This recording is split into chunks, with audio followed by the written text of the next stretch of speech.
The connection between climate change and heat waves is they're becoming more frequent, more intense, and more long-term. New data from NOAA on heat waves surveyed 50 metropolitan cities across the United States from 1961 to 2019. They found heat wave frequency increased from an average of 2 heat waves per year to 6. The average heat wave is also 1 day longer, and the average heat wave season is 47 days longer than it was, which catches more people off guard. Dr. Hosmay Lopez, an oceanographer and heat wave expert at NOAA, says heat events are often overlooked, not just by the general public, but in the scientific community. We are visual people. We tend to see danger, right? And we cannot see heat.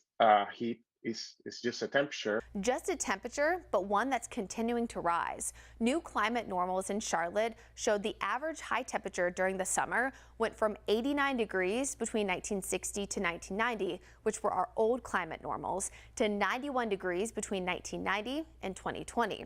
Now, 2 degrees might not seem like much day to day, but when it's the average temperature, it's much more significant. Why? This becomes our base climate. That would mean that maybe heat waves that used to be 100 degrees Fahrenheit might be 102 degrees Fahrenheit. And that's only factoring in the air temperature, not the heat index.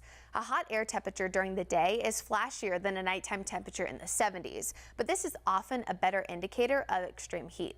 Having a very warm night in the summer put a lot of stress in the electrical grid, and that's how you have power outages. This can also cause some of the worst health problems. The human body needs to cool off at night, especially after a hot day. If not, the body faces extra strain as the heart pumps harder to regulate your body temperature.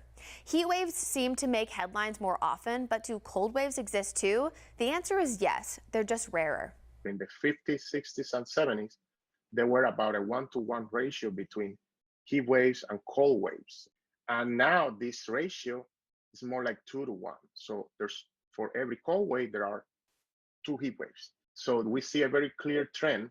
Heat waves have always been a part of natural variability, and they do occur without human intervention. But what we're saying is that our intervention are exacerbating the occurrence of heat waves. The impact on heat waves due to climate change isn't uniform, even across the United States. According to Lopez, heat waves will become more common and more magnified in extreme coastal areas, like the southwestern United States and the East Coast.